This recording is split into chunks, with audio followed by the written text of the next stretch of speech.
All right, hello once again. This is Jeff Scott of Blackhawk Technical College. I've been going through our textbook, Android Studio Development Essentials, for the 152-156 Mobile Web Development Android class for the Spring 2016 semester at Blackhawk Technical College. I'm on Chapter 12, Android Activity State Changes by Example. In this chapter, we create a new project and we put some stuff into it. So what I've done is I've gotten into here, all right, and I'm going to create a brand new project.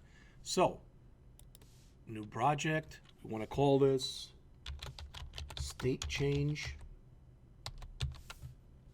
All right.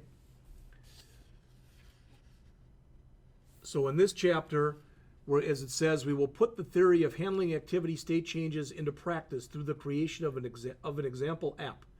The purpose of this example app is to provide a real-world demo of an activity as it passes through a variety of different states within the Android runtime environment.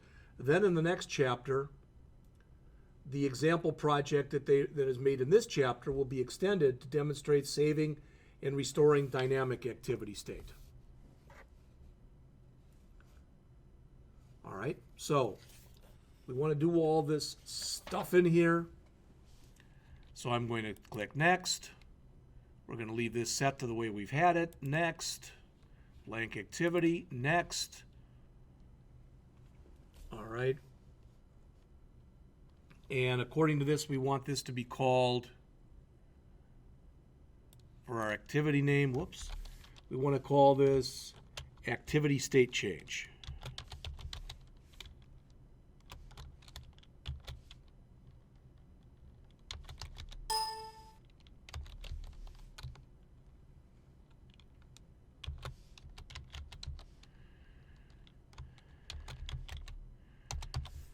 All right, so the layout name, I don't think we want activity. I think we want this to be activity state change, like that. Activity state change, there we go.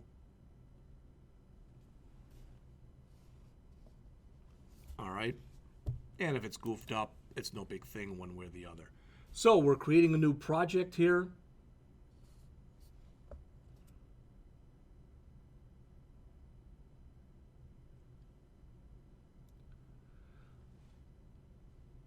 And it says that the next action to take involves the design of the user interface for the activity. This is stored in the activity state change XML file right here.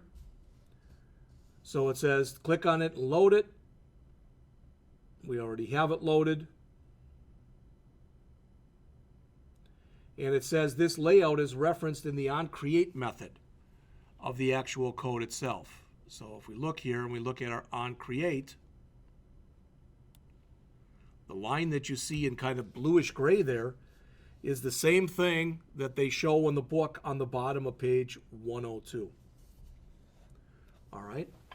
So with the designer interface loaded, it's now time to design the user interface for the example application. So they want us to select the text view object that we have here and remove it.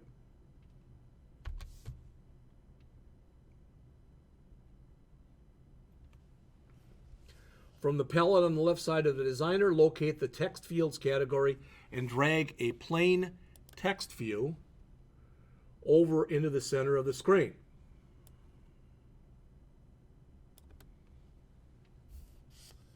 It says now, drop it into place so it pretty much looks the same way that it does in figure 12.2. Now, they mention in the book that there should be a light bulb icon in here. So either I did it wrong, I put a plain text field, or plain text view rather, and I think that's what they wanted.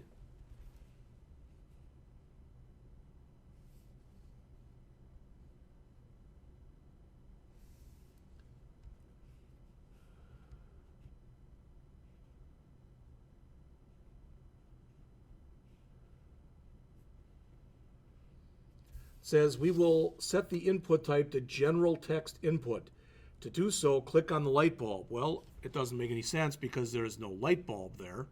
But if you look right here, I do have an error message that's set right there.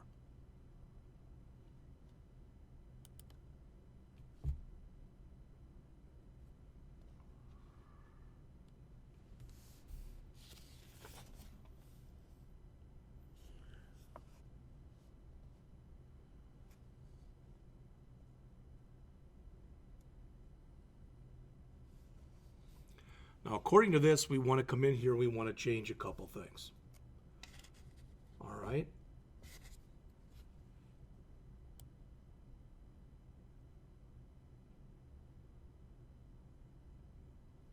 One thing that we want to do is we want to find the width property.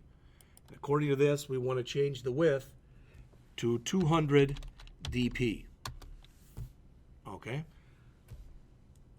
Which made our text view wider than it was before. Now, I think we're going to be fine with nothing in there. I don't, it says here, new text or whatever.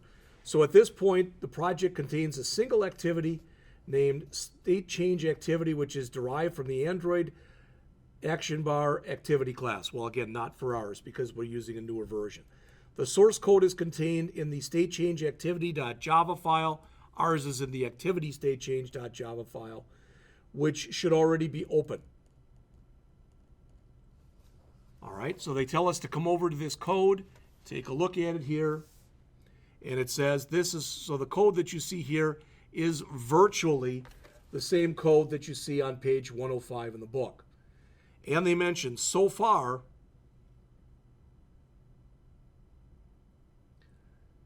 the only life cycle overridden by the activity is the onCreate method, which has been implemented to call the super class instance of the method before setting up the user interface for the activity.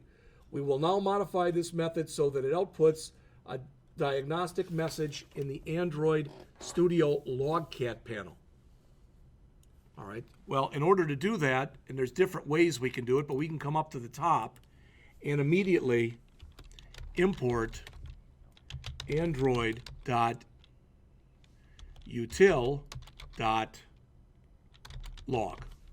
Now, again, depending upon how anal you are about this stuff, all right, I can also, put it right there so it's in alphabetic order. All right. So it's funny because mine is activity state change and theirs is state change activity, but it's no biggie one way or the other. But let's get to the beginning here. Private static final string tag equal state change.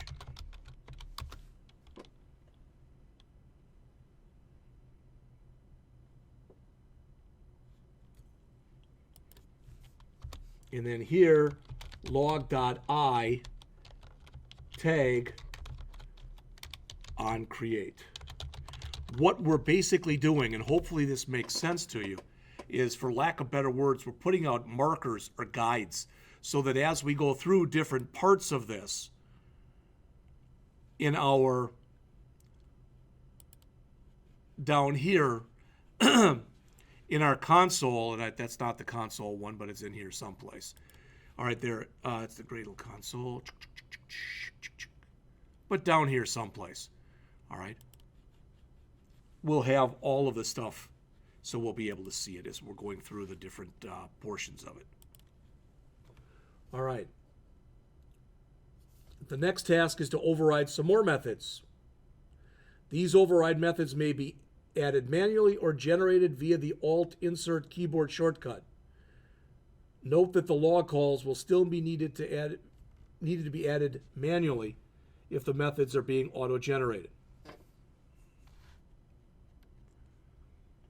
So I'm going to just start coming in here.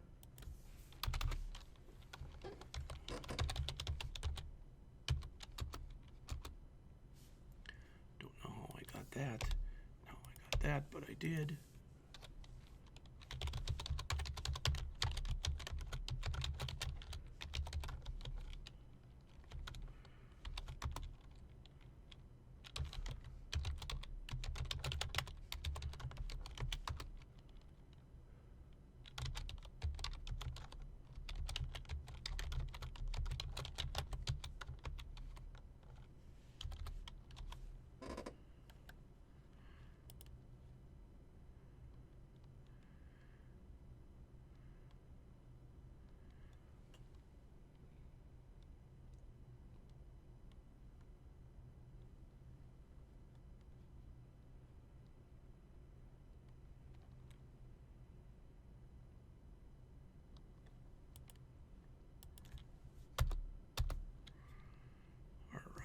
Oh, I've got a problem here someplace. Cannot resolve symbol on start.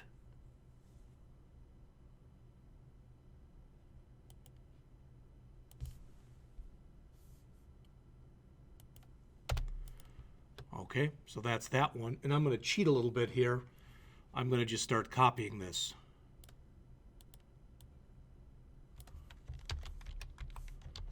And I'll change this one to on resume.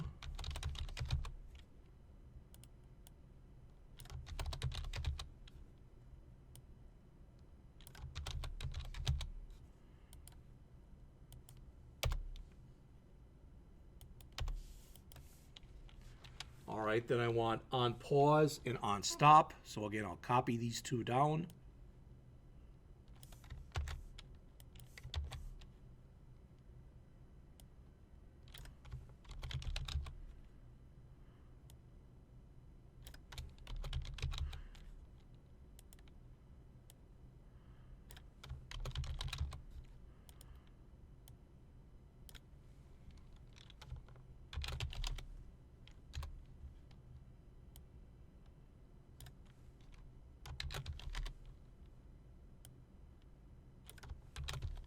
Since I'm doing a lot of copying here, start, start, start, resume, resume, resume, pause, pause, pause, stop, stop, stop. That looks good. I want 4 more, so I'm just going to copy all of these.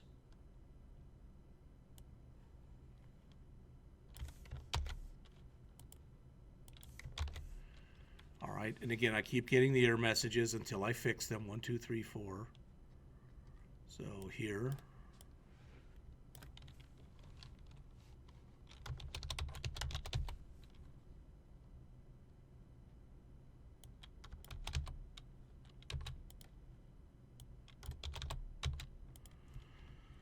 So there's restart,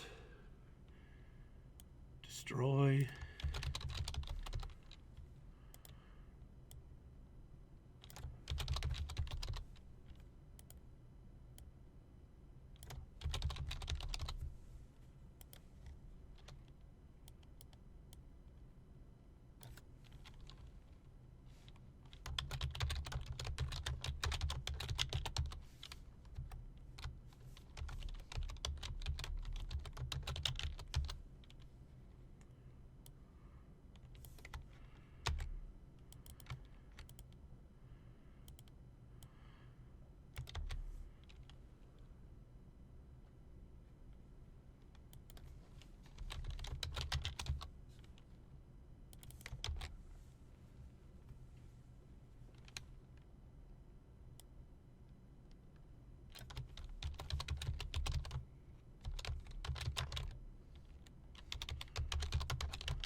and that should be everything. No more errors. All right. So let's jump back into the textbook. And I'm on the bottom of page 107 in the text in section 12.4. So I've done all this stuff. So the purpose of the code, as mentioned, added to the overridden methods in state change activity.java is to output logging information to the logcat panel. With no filters defined, the log will list every event that takes place within the device or emulator, making it difficult to find the log messages for our overridden methods. Before running the application, therefore, it is recommended to create a filter which, when selected, will ensure that only those log messages containing what we want are displayed. Begin by displaying the Android tool window.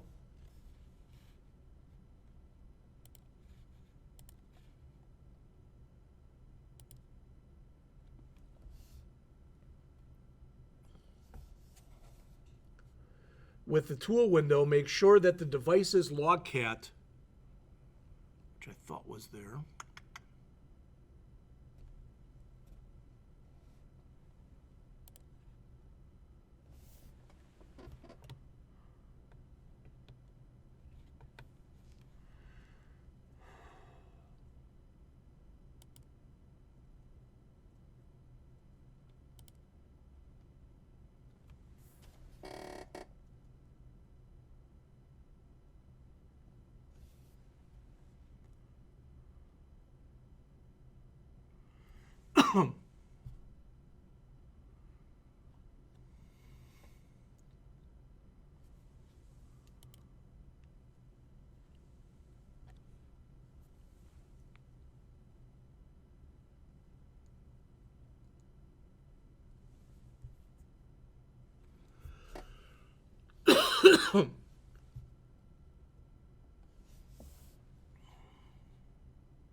All right, so I've displayed the Android tool window,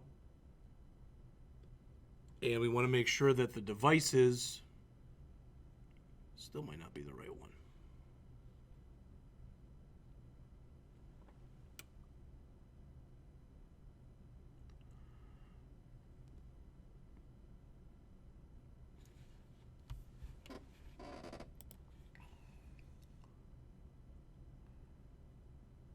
Okay, this is a little embarrassing. I've forgotten how to display that tool window. So,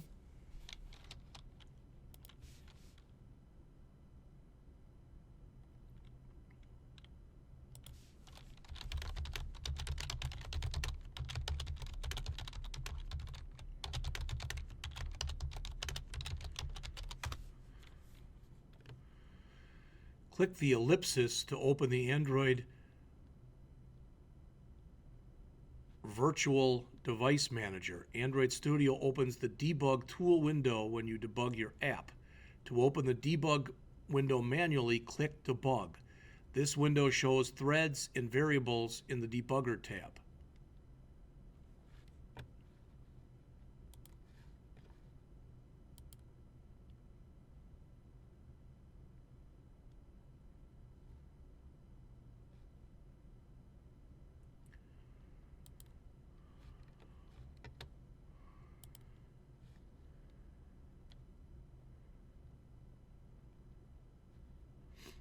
To open the debug window manually, click Debug.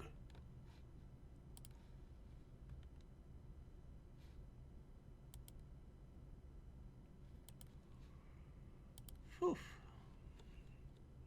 Again, I think I'm going to be able to do this, but I'm not going to be able to do it until I'm actually running this. All right, so I want to create a logcat filter, and then I want to run the program. All right, we'll pick this up in a little bit.